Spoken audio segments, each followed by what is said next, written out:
ሰላም ጤና ይስጥልን አሃዱ ኒውስ ኤንድ ፖለቲክስ ስለታዩ መረጃዎችን ወደ እናንተ የምናደርስበት ሰዓት ጀምሯል። ከዜናዎቹ ጋር አብራችሁ ቆይታ የማደርገው እኔ መቤት ግርማ ነኝ። እስከ መረጃዎቹ ፍጻሜ ድረስ አብራችሁኝ እንድትቆዩ እየጋበዝኩኝ አንኳር መረጃዎቹን በቅድሚያ ነግራችኋለሁ። ለብዙ የትራንስፖርት ተጠቃሚዎች ዘውትር እንደ ትልቅ ፈተና እየሆነ የመጣው የትራንስፖርት ላይ ዝርፊያ አሳሳቢ ደረጃ ደርሷል። ብዙ ሰዎች አይጠራጠሩም በሚል ከወንዶች ይልቅ ሴቶች ለዚህ ወንጀል ተግባር ግንባር ቀደም እየሆኑ መጥተዋል። ዛሬ በርካታ ሴቶች የትራንስፖርት አገልግሎት ሰጪ በመምሰል የፈጸሙትን ወንጀል ፖሊስ አጋልጧል። ቀዳሚው መረጃችን ነው። በአቃቂ ቃሊቲ ክፍለ ከተማ ወረዳ 13 ቱሉ ዲምቱ አካባቢ በሚገኝ አንድ ሆቴል ውስጥ ሲዝናኑ በነበሩ ሰዎች መካከል በተፈጠረ ጸብ የአንድ ሰው ሕይወት መጥፋቱን ተሰምቷል። ተከታዩ መረጃችን ነው።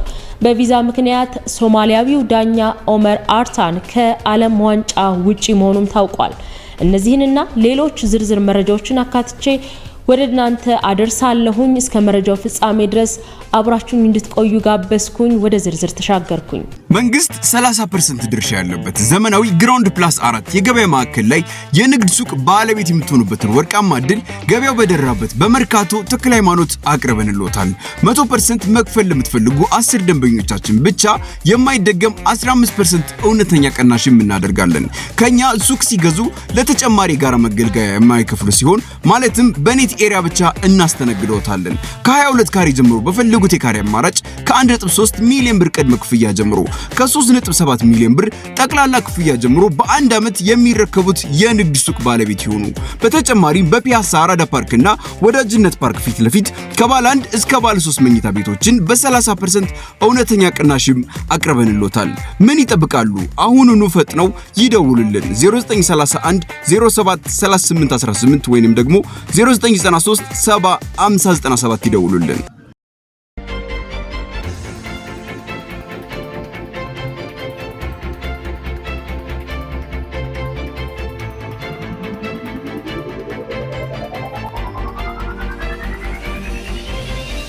የትራንስፖርት አገልግሎት ሰጪ በመምሰል የሸዋሸዋ ወንጀልና የሞባይል ስርቆት የፈጸሙ 7 ተጠርጣሪዎች በቁጥጥር ስር መዋላቸው ተረጋግጧል።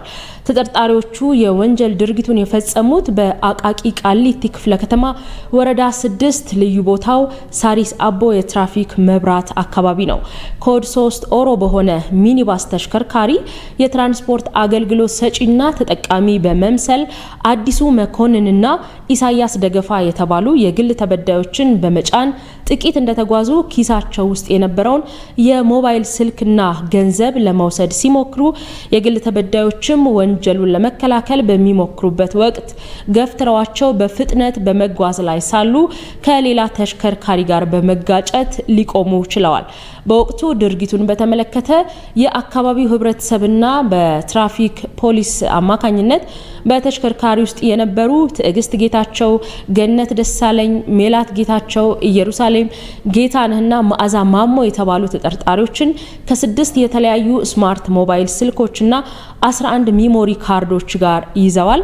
በተያዙት ተጠርጣሪዎች ላይም ምርመራ እየተካሄደ ሲሆን ሌሎች ያልተያዙ ተጠርጣሪዎችን በቁጥጥር ስር ለማዋልም ከፍተኛ ክትትል እየተደረገ መሆኑን ፖሊስ ገልጿል። ተጠርጣሪዎቹ በተለያዩ ክፍለ ከተሞች እየተንቀሳቀሱ ወንጀሉን የፈጸሙ በመሆናቸው በእነዚህ ተጠርጣሪዎች ወንጀል የተፈጸመባቸው አዲስ አበባ ፖሊስ ዋና ጠቅላይ መምሪያ በመቅረብ ስልኮቻቸውን መረከብ እንደሚችሉም ገልጸዋል።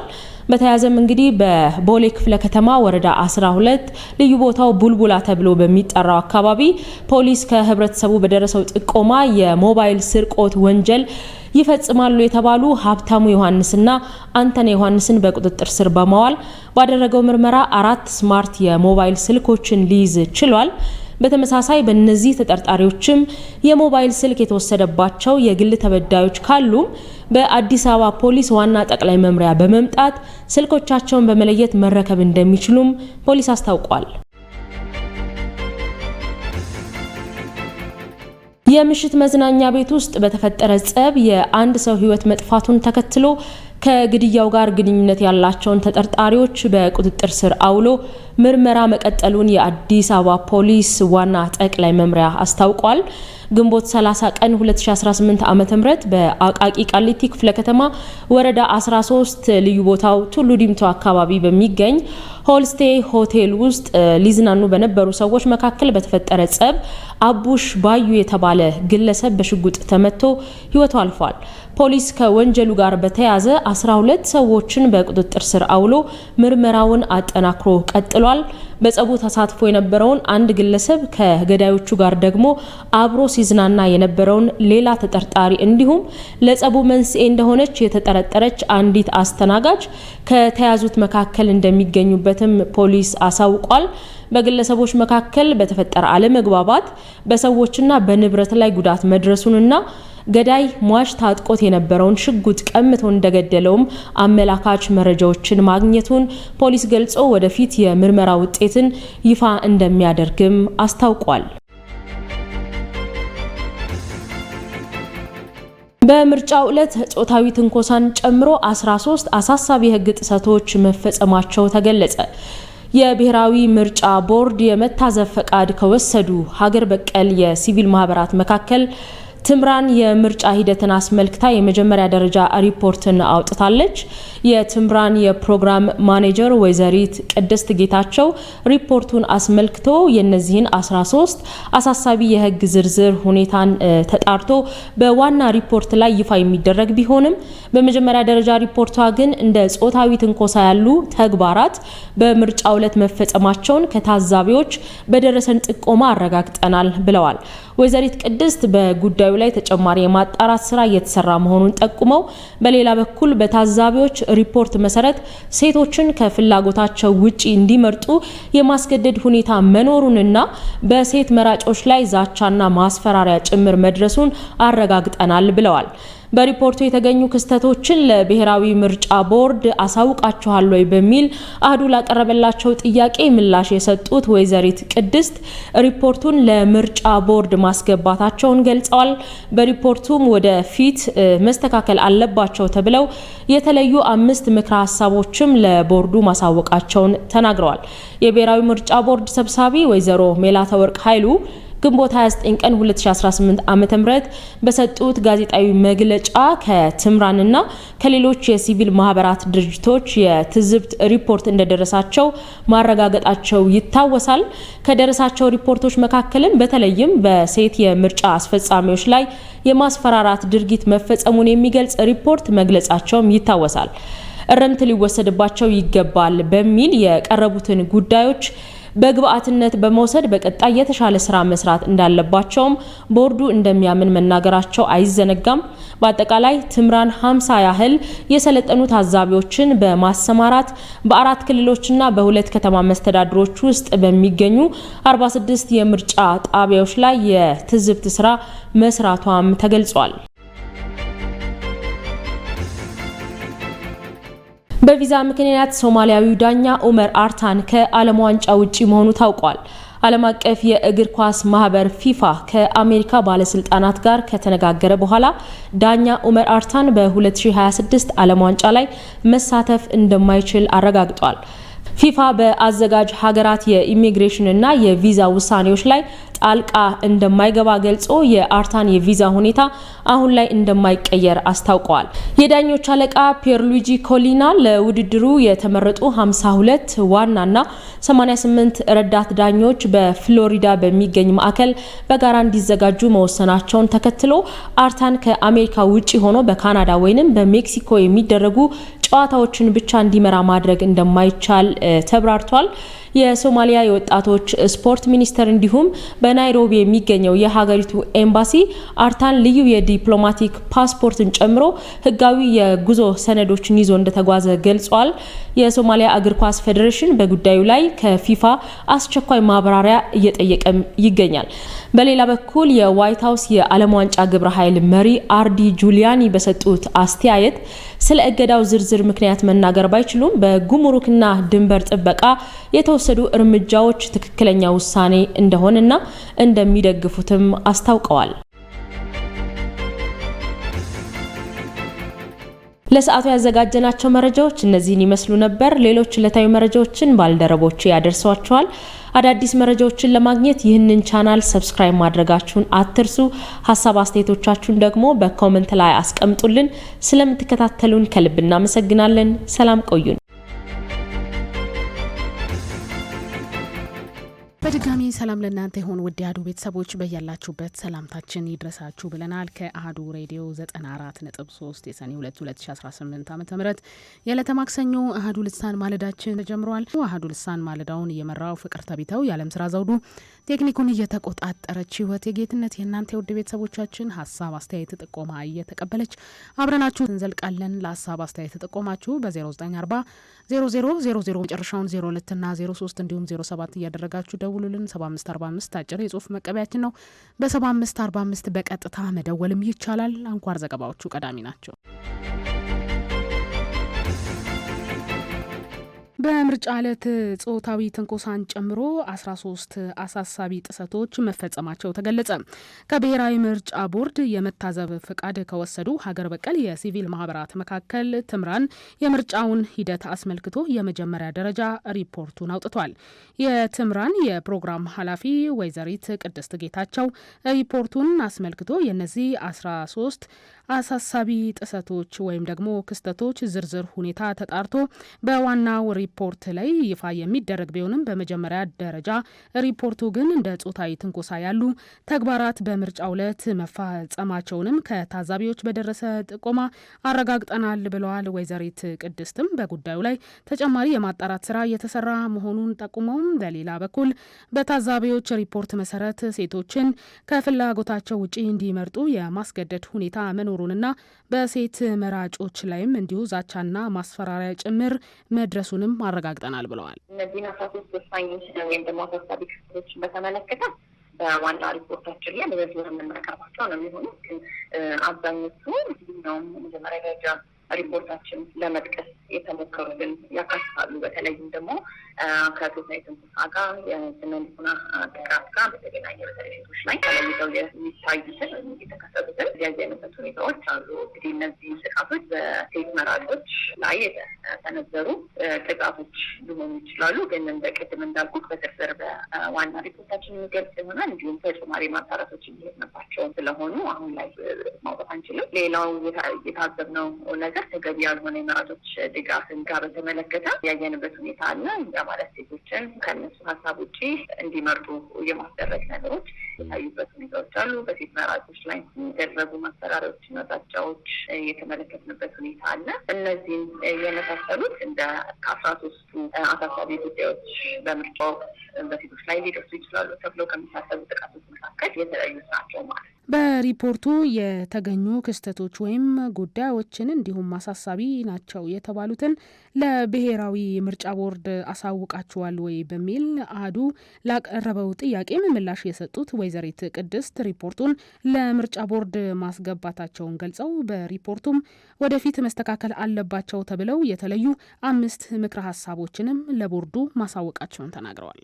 የመጀመሪያው ምክረ ሀሳባችን እንግዲህ አካል ጉዳተኛ ሴቶችንና ሌሎች ተጋላጭ ቡድኖችን ወይም የማህበረሰብ ክፍሎችን ጨምሮ ሁሉም ሴቶች በምርጫ ወቅት በደህንነት በነጻነትና ያለምንም እንቅፋት መሳተፍ መቻላቸውን የሚያረጋግጡ እርምጃዎችን ማጠናከር እንደሚያስፈልግ ነው። ሁለተኛው ላይ የመራጮች መብት የድምፅ አሰጣጥ ሚስጥራዊነትን እና የምርጫ ሂደቱን ታማኝነት በሚጠብቅ መልኩ የምርጫ አስፈጻሚዎች የምርጫ ስርዓቶችን በወጥነት የመተግበር አቅማቸውን ማሳደግ እንደሚያስፈልግ ነው የጠቆምነው። የድምፅ አሰጣጥ የቆጠራና የምርጫ ምዕራፍ ሂደቶችንም በተሻለ መልኩ ለማሳለጥ ስራ ማስኬጃና የሎጂስቲክ ዝግጅቶችን ማሻሻል እንደሚያስፈልግም ጠቅሰናል። እነዚህም እንግዲህ ከዚህ ከአንዳንድ በተለያዩ በእነዚህ አይነት ጉዳዮች የሚከሰቱ መዘግየቶችን ለመከላከል ማለት ነው። ሌላው በሴቶች የምርጫ ተሳትፎ ላይ ተጽዕኖ ሊያሳድሩ የሚችሉ የጥቃት፣ የማስፈራራት፣ የትንኮሳና የሌሎች ተግዳሮቶችን ክስተቶች ለመከላከል ለመቆጣጠርና እንዲሁም ምላሽ ለመስጠት በቀላሉ የሚገኙና ተደራሽ የሆኑ ቅሬታ ማቅረቢያ አሰራሮችን መዘርጋት ጨምሮ ተገቢ የሆኑ እርምጃዎችን መውሰድ እንደሚያስፈልግ ጠቁመናል። እንግዲህ ወደፊት የምርጫ ሂደቶችን ሁሉን አቀፍ ተደራሽነትና ግልጽነትና ታማኝነት ለማጠናከር በምርጫ ባለድርሻ አካላት መካከል ቀጣይነት ያለው ትብብርን ማሳደግ እንደሚያስፈልግ አብሮ የመስራት በጋራ ማቀድና መተግበር እንደሚያስፈልግ ለመጠቆም ሞክረናል። የብሔራዊ ምርጫ ቦርድ ሰብሳቢ ወይዘሮ ሜላትወርቅ ኃይሉ ግንቦት 29 ቀን 2018 ዓ.ም በሰጡት ጋዜጣዊ መግለጫ ከትምራንና ከሌሎች የሲቪክ ማህበራት ድርጅቶችም የትዝብት ሪፖርት እንደደረሳቸው ማረጋገጣቸው ይታወሳል። ከደረሳቸው ሪፖርት መካከልም በተለይም በሴት የምርጫ አስፈጻሚዎች ላይ የማስፈራራት ድርጊት መፈጸሙን የሚገልጽ ሪፖርት መግለጻቸው ይታወሳል። እርምት ሊወሰድባቸው ይገባል በሚል የቀረቡትን ጉዳዮች በግብአትነት በመውሰድም በቀጣይ የተሻለ ስራ መሰራት እንዳለበትም ቦርዱ እንደሚያምን መናገራቸው አይዘነጋም። በአጠቃላይ ትምራን 50 ያህል የሰለጠኑ ታዛቢዎችን በማሰማራት በ4 ክልሎችና በ2 ከተማ አስተዳደሮች ውስጥ በሚገኙ 46 የምርጫ ጣቢያዎች ላይ የትዝብት ስራ መስራቱንም ገልጿል። ኢትዮጵያ ከካርበን ንግድ ተጠቃሚ ያደርጋል የተባለው አዋጅ መዘጋጀቱ ተገለጸ። የኢትዮጵያ መንግስት በየዓመቱ ተግባራዊ እያደረገ ያለው የአረንጓዴ አሻራ መርሃ ግብር የሀገሪቱን የደን ሽፋን ከማሳደግ ባለፈ ሀገሪቱን ከካርበን ንግድ ተጠቃሚ እንድትሆን ምን እየተሰራ ነው ሲል አህዱ ጠይቋል። የኢፌዴሪ አካባቢ ጥበቃ ባለስልጣን ዋና ዳይሬክተር ዶክተር ሌሊሴ ነሚ በምላሻቸውም ከካርበን ንግድ የሚገኘውን ገቢ ለማሳደግ የህግ ማዕቀፍ መዘጋጀቱ አስፈላጊ መሆኑን ተናግረዋል። በዚህም በፕላንና ልማት ሚኒስቴር የተዘጋጀ የኢትዮጵያ የካርበን ንግድ ረቂቅ አዋጅ ለሚኒስትሮች ምክር ቤት ከሰሞኑን መቅረቡን አስታውሰው ይህ ረቂቅ አዋጅ ወደ ህዝብ ተወካዮች ምክር ቤት መመራቱንም ገልጸዋል። በአጠቃላይ ከካርበን ንግድ ጋር በተገናኘ የተዘጋጀው ይህ ረቂቅ የህግ ሰነድ ጸድቆ ወደ ስራ ሲገባ ስርዓት ይገነባል የሚል እምነት እንዳላቸውና በአረንጓዴ አሻራ ከሚከተሉ እጽዋት ሀገሪቱ የበለጠ ተጠቃሚ እንድትሆን ያስችላታልም ሲሉም ተናግረዋል። እንግዲህ ይሄኛው በቅርብ ጊዜ እናንተም እንዳያችሁት በካቢኔት ሚኒስትር የጸደቀ የካርበን ንግድ ጋር ተያይዞ እሱን ስርዓት የሚመራበት አዋጅ በፕላን ሚኒስትር ጸድቋል። እሱ እንግዲህ ስርዓት ይገነባልናል የሚል እምነት አለን። ስለዚህ የምንተክላቸው አረንጓዴ አሻራዎች እሱን ይበልጡኑ እንድንጠቀም የሚያስችል የመንግስት ስርዓት ይገነባል የሚል አለን። እንግዲህ ይሄ አዋጅ ገና ወደ ፓርላማ ሄዷል። ወደ ፓርላማ ከጸደቀ በኋላ ስራ ላይ መዋሉንና ምን ያህል ይጠቅማል የሚለውን ደግሞ በስራ ውስጥ የምናየው ይሆናል። አህዱ ከፕላንና ልማት ሚኒስቴር ያገኘው መረጃ እንደሚጠቁመው የካርበን ንግድ ረቂቅ አዋጅ በዋናነት የካርበን አሰራሮችና ሂደቶችን በግልጽ መደንገግ ዓላማ ያደረገ ሲሆን በካርበን ፕሮጀክት ሳቢያ በአካባቢ ማህበረሰብ ስነ ምህዳር ላይ ምንም አይነት ጉዳት እንዳያደርስ መከላከያ መንገዶችን መዘርጋት እንዲሁም በካርበን ንግድ የሚገኘውን ገቢ በመንግስት አልሚዎች በአካባቢ ማህበረሰብና ባለድርሻ አካላት መካከልም በፍትሐዊነት የሚከፋፈልበት ስርዓት ይዘረጋል ተብሏል። በተጨማሪም የህግ ድንጋጌው ኢትዮጵያ የፈረመቻቸው ዓለም አቀፍ ውሎችና የገባችው የሙቀት እማቂ ጋዞች ልቀት ቅነሳ ቃል ኪዳኖች እንድትወጣም የህግ ማዕቀፍ ሆኖ እንደሚያገለግልም ተገልጿል። የካርበን ንግድ ወደ አካባቢ አየር የሚለቀቀው የካርበን ዳይኦክሳይድ መጠን ለመቀነስ የተዘረጋው የገበያ ስርዓት ሲሆን እንደ ኢትዮጵያ ያሉ ሀገራት የደን ሀብታቸውን በመጠበቅና ዛፍ በመትከል ከበለጸጉ ሀገራት የካርበን ሽያጭ ገበያ የሚያገኙበት መንገድ እንደሆነም ተገልጿል። የመንገድ አጠቃቀም መመሪያን ከተላለፉ 37,000 እግረኞች መካከል 16,000 ጥፋተኞች ማህበራዊ አገልግሎት እንዲሰጡ መደረጉ ተገልጿል።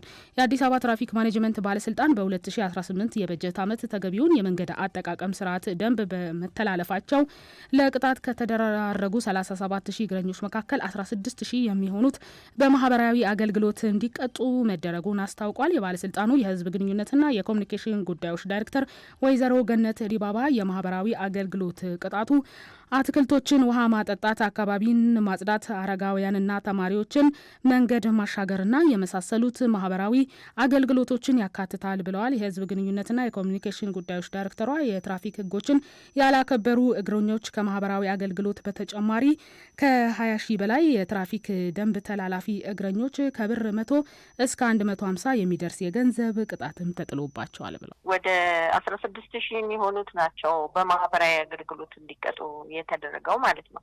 በፋት ሲያጠፉ ሲያዙ ግማሹ ገንዘብ የለኝ ይላል፣ ግማሹም ደግሞ ማህበራዊ አገልግሎት ነው ሰራለው የሚል ከተገኘ እንዲሰሩ ነው የሚገደደው በደንብ 557/2016 መሰረት ማለት ነው። ማህበራዊ አገልግሎት ማለት እንግዲህ ባሉበት አካባቢ አረጋውያንን እንዲያሻገሩ፣ የአካባቢ ጽዳት እንዲያጸዱ፣ ውሃ ማጠጣት፣ አትክልቶችን መንከባከብ፣ አካባቢያቸው ካሉ እነሱን እንዲያደርጉ ይገደዳሉ ማለት ነው። የገንዘቡም የእንትኑ 37,000 ያህላዎች ናቸው። እነዚህ ውስጥ 16,000 ማህበራዊ አገልግሎት ሰጡ ነው የተደረገው። ቀሪዎቹ በገንዘብ ተሰጥተዋል ማለት ነው።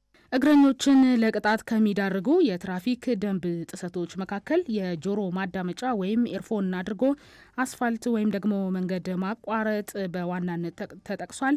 በተጨማሪም የተከለለ ወይም የታጠረ የመንገድ አካፋይ በመዝለል ወደ ተሽከርካሪ መንገዶች መግባትና አስፋልት ሲያቋርጡ በእግረኞች ማቋረጫ ወይም ዜብራ አለመጠቀም እግረኞችን ለቅጣት የዳረጉ የመንገድ አጠቃቀም ስህተቶች ወይም የሕግ ጥሰቶች መሆናቸውንም ወይዘሮ ገነት ተናግረዋል። ዓለም አቀፍ የገንዘብ ተቋም ለሩዋንዳ 250 ሚሊዮን ዶላር ብድር አጸደቀ። ዓለም አቀፍ የገንዘብ ተቋም ለሩዋንዳ 250 ሚሊዮን ዶላር አዲስ የብድር ስምምነት ማጽደቁን አስታውቋል። ተቋሙ ባወጣው መግለጫ እንዳስታወቀው የብድር አቅርቦቱ ሩዋንዳ ጥብቅ የዓለም አቀፍ የፋይናንስ ሁኔታዎችን እንድትቋቋም እንዲሁም ማህበራዊና የልማት ወጪዎቿን እንድትሸፍን የሚያስችል ነው ተብሏል። ተቋሙ በመግለጫው 35.7 ሚሊዮን ዶላር ወዲያውኑ ለሩዋንዳ እንዲለቀቅም ፈንድ መስጠቱ ነው የተገለጸው። ከዚህ ባለፈም ተቋሙ የሩዋንዳ ኢኮኖሚ በ2025 9.4 በመቶ ያህል እድገት ማስመዝገቡን ጠቅሶ ይህም ከተቀመጠው በላይ መሆኑን አመላክቷል። ሆኖም በመካከለኛው ምስራቅ የተከሰተው ጦርነት በ2026 የኢኮኖሚ እድገት ወደ 6.8 በመቶ ሊያወርደው እንደሚችል ነው የተገለጸው። ዘገባው የሮይተርስ ነው። የአውሮፓ ህብረት አዳዲስ አባላትን ለመቀበል ዝግጁ መሆኑን መሪዎች ገልጸዋል። የአውሮፓ ህብረት መሪዎች በቅርቡ በተካሄደው ስብሰባ ህብረቱ አዳዲስ አባል ሀገራትን ለመቀበል ፍላጎት እንዳለው ገልጿል። ይህ ውሳኔ የተሰማው የምስራቅ አውሮፓና የምዕራብ ባልካን ሀገራት የአባልነት ጥያቄዎች እየተጠናከሩ ባለበት ወቅት ነው። መሪዎቹ እንደ ዩክሬን እንዲሁም ሞልዶቫና የምዕራብ ባልካን ያሉ አመልካች ሀገራትን ወደ ህብረቱ ለማስገባት ሂደቱ እንዲፋጠንም ጠይቀዋል። መሪዎቹ ሙሉ አባልነት ከመስጠት በፊት ደረጃ በደረጃ የማካተት አማራጮችን እየተወያዩ መሆኑም ተጠቁሟል። ይህ መረጃ በአውሮፓ የደህንነት የኢነርጂና የፍልሰት ጉዳዮች ከፍተኛ ትኩረት ባገኙበት በዚህ ወቅት የህብረቱን ጂኦፖለቲካዊ ተጽዕኖ ለማሳደግ እንደሚረዳም ተገልጿል። ዘገባው የዘጋርዲያን ነው።